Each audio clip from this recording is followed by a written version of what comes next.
and the All Indiana Podcast Network. This is the News 8 Daily 8 Podcast, a Wish TV News 8 update. Hello, I'm Jeremy Jenkins, and this is your News 8 Daily 8 Podcast for Wednesday, May 7th.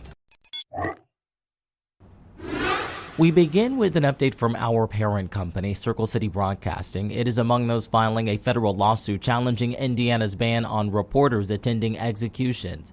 Circle City Broadcasting, along with several other outlets, is suing the head of Indiana's Department of Correction and the superintendent of the state prison in Michigan City, where executions take place. The lawsuit claims that the media ban is unconstitutional.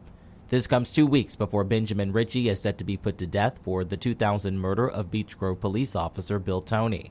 A spokesperson for the Department of Correction says they cannot comment on pending lawsuits. To IT Made, neighbors tell our crews that the man shot and killed by police outside the Hendricks County Courthouse on Monday have recently told them that he did not have long to live. State police have not said why Mark Vaughter pulled a gun as deputies walked inmates into court.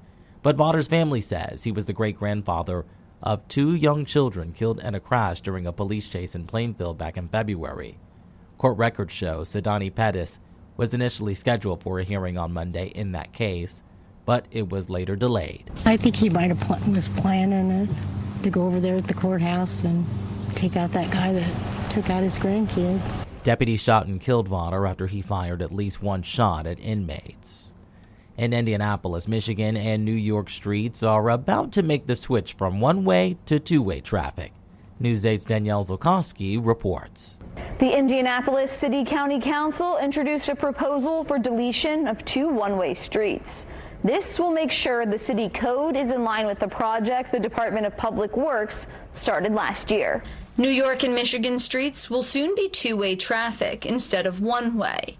This will preserve the current amount of east and westbound lanes, but Indianapolis DPW says it will improve safety by reducing speeds because people will not be able to legally pass each other to increase their speed. It's really important because this is a way of traffic calming in the community to make it more safer for bicycles and pedestrians instead of being a racetrack arterial in and out of the city.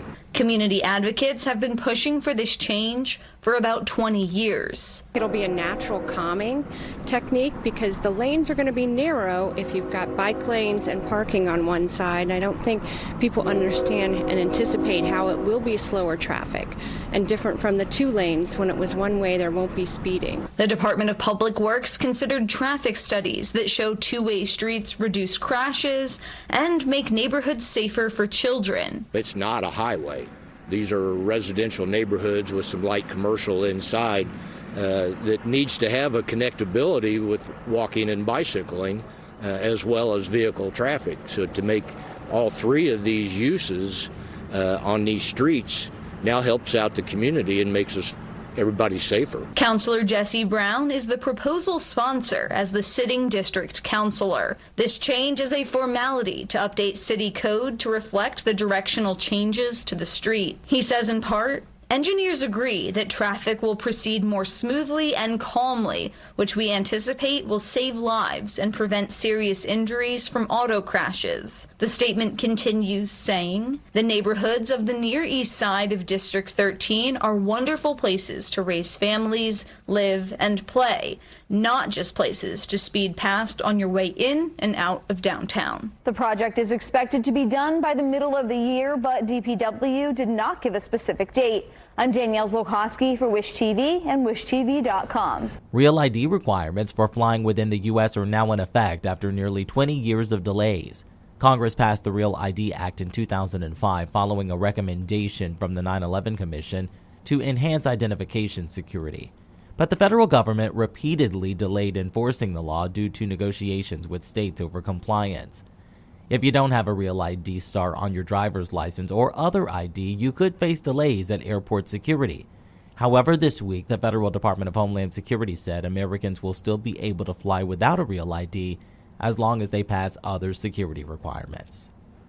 On Capitol Hill, the Supreme Court has voted to allow the Trump administration to enforce a ban on transgender people serving in the military. The court did not explain its reasoning, which is common in emergency rulings. The 3 liberal justices said they would have blocked the policy. When the president passed the executive order earlier this year, he argued that the sexual identity of transgender service members is harmful to military readiness. The high courts allowed a similar ban during President Trump's first term. It was then reversed by President Biden. Under the new ban, service members with gender dysphoria will be processed for separation from military service.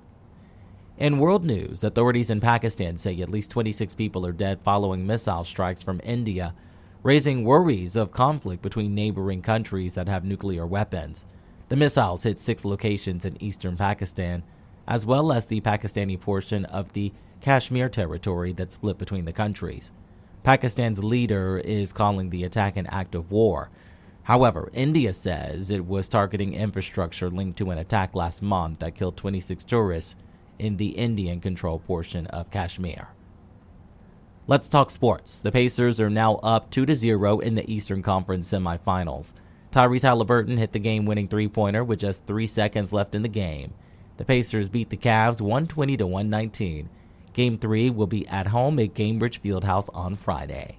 When it comes to the weather, Storm Track 8 says we are in for a warmer day with some sunshine too. Meteorologist Marcus Bailey has your News 8 Daily 8 forecast. I think we're continuing on the up and up, right? It was ugly over the weekend, and we've just bounced back in a big way. We're at 55 right now. Southwest wind at 8 miles per hour. And I don't think winds are going to be a tremendous issue, but you definitely have a lot of cloud cover. You could see that behind me here. 52 in Lafayette, 56 Muncie and Shelbyville, 57 currently in Bloomington. We're actually a little bit warmer now than we were this time yesterday morning, anywhere between 5 to 10 degrees around the metro area. So it's a good start. We finished into the 70s yesterday. We may end up doing a little better than that today. Now, again, we are starting off with a lot of gloom across our state, but I am noting some breaks in the clouds up in northwestern Indiana, parts of Illinois.